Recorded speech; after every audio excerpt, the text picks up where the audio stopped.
Thank you very much for the opportunity to present in honor of Chris. And Chris actually did all the oxygen analysis in this talk. So thanks, Chris. And I'm going to take you to Iceland now. See that little white peak in the rear? That's Eyjafjallajökull. You may remember 2010. But I'm going to talk about KATLA, which is the big volcano in the front.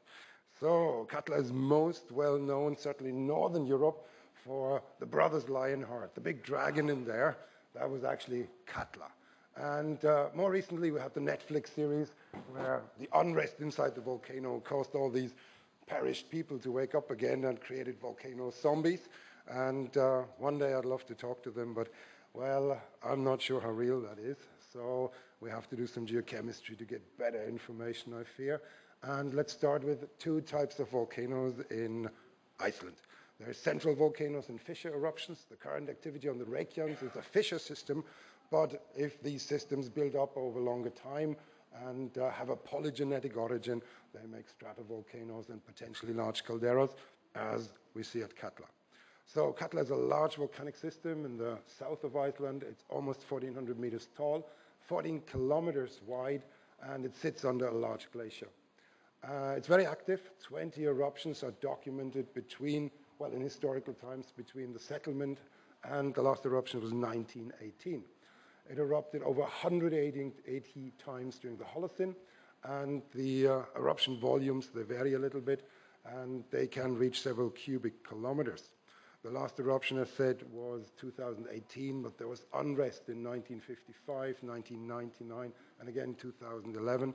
There could have been some subglacial volcanic activity that we haven't been able to observe. So the largest silicic eruption from KATLA is the Solheimar ignimbrite, erupted about 12,000 years ago, and it produced about 7 cubic kilometers of pyroclastic materials. There's a whole series of silicic tephras, the silk tephras as they're known. They have smaller volumes, but they seem to erupt quite frequently, certainly throughout the Holocene. And I should add, KATLA is believed to be one of the largest volcanic carbon dioxide emitters, and current estimates are at 4% of the global volcanic carbon. I personally think it's maybe a little high, but it certainly produces a lot of CO2. What I want to talk about is this ancient problem. It goes back to Bunsen, 1951, the chap that invented the Bunsen burner. He went to Iceland and realized there is a bit of an issue. And the origin of silicic magmas has puzzled us since then. There is two schools of thought. There is model one, fractional crystallization, closed system fractionation, and the alternative is partial melting. I'll try to convince you today that actually I think we don't need to be thinking so rigidly, because I have a proposal that we are somewhere in between in reality. So having this kind of ancient discussion coming back, I think is almost, well, a thing of the past. Let's see whether I can convince you with my data. So here's KATLA, and this is the samples. We analyzed samples from a previous study, Lacasse et al. 2007, and we did 57 U-hole rock analysis and 5 feldspar separates to test if the feldspar and the whole rocks are in equilibrium, and that makes a total of 62 new analyses that we're offering. So just a very quick point here about the rocks. In the top row, we have mafic rocks, basaltic rocks, then intermediate ones. We have very few intermediate ones. And then we have felsic rocks. There's a dirty looking pumice in the bottom left. And there we have a bunch of xenolith as well. And these are silicic xenolith with partial melting textures. So here's a few impressions from the SEM. And there we have all those things that are quite characteristic. We have crystal clots, we have nice plagioclase and pyroxene, and they look euhedral. And we also have these xenolith, as I mentioned, with partial melting texture. Here's a little one in our slide. And if you zoom in, you see these symplectites. So they clearly have experienced a remelting event. If we look at the major elements to get us going, here's the TAS diagram. We see that the basaltic ones in blue, they are, of course, in the mafic part of the diagram. Our intermediate ones, the green ones, are spread out. And as I said, there's very few of them. And the silicic ones, including the xenolith, they plot at the high silica end of things. Our data overlap with previous studies, so that's comforting. We believe them to be representative. There is some tephra analysis that seem to fill that bimodal gap. But I talked to several people, and it's hard with the tephra. It may well be mixed. So it's not entirely clear whether we have these intermediate compositions present in large quantities. Here's a few more plots, various major elements, Harker plots, and you see the basaltic and the silicic groups are always distinct. They don't really overlap, and the intermediates, they don't really connect them either. So we have a bimodal suite. And this bimodal suite is not untypical for Iceland in general. When we look at the traces, here we have a multi-element variation diagram. Again, the felsic ones are in orange and the mafic ones in blue. And in pink, we have our xenolith.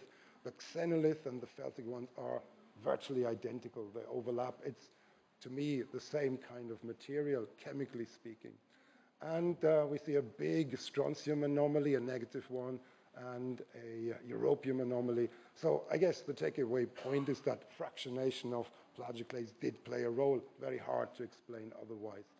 And that's a good takeaway point. But let's look at the oxygen now.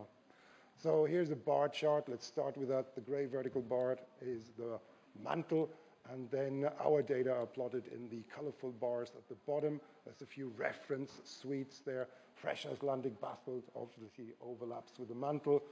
And then we have Askja. Askja is known for low delta 18O signal, KATLA as well. And our basalts overlap with the mantle as well. There's small outliers on the far right, but they don't really go to very negative values.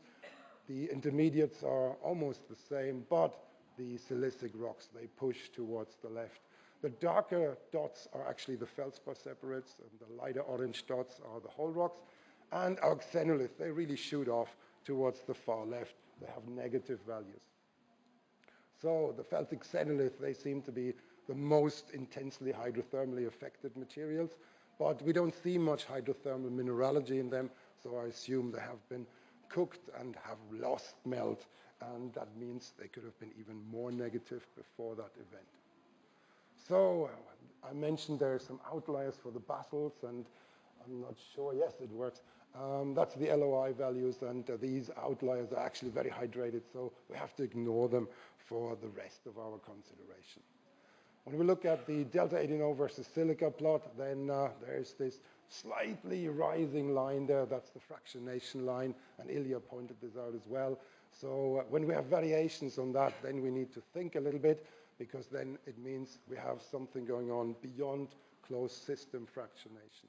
The basalt suite largely overlaps with the mantle array, so that's good news. We don't have any awkward negative oxygen isotopes coming from the mantle, but our felsic rocks, they shoot towards these crustal xenoliths, and therefore we see a variation that's going towards lower values. Only 2 of our samples actually fall on the fractionation line, meaning that, well, fractionation in a closed system is not the key process that is going on there. We tried to model this, and this was done with help of the magma chamber simulator package, which is an energy-constrained AFC model. And here, it looks a little complicated, but let me run you through this. What we do there is we take rocks, packages of rocks, and we put them in the magma reservoir, and we do this multiple times over the course of fractionation. This is why you get these step functions. We did this for 5% assimilation, 15 and 25. You see the little kind of color codes in the bottom. And let me bring you to a larger version of this. So there we actually seem able to reproduce most of our felsic data with something like 20 to 25% of assimilation for the most extreme values. And this holds true also for our trace elements. So here we see the same, and we're touching the lower end of the silicic ones with our 25% assimilation. So most would require a little less, but overall we are pretty happy with that result. And that would imply that we are actually thinking about AFC-style processes, fractionation coupled with assimilation, and therefore maybe it's no surprise people find evidence for fractionation, evidence for assimilation, but there is a way to put them all together. So that brings me to the wrap-up slides.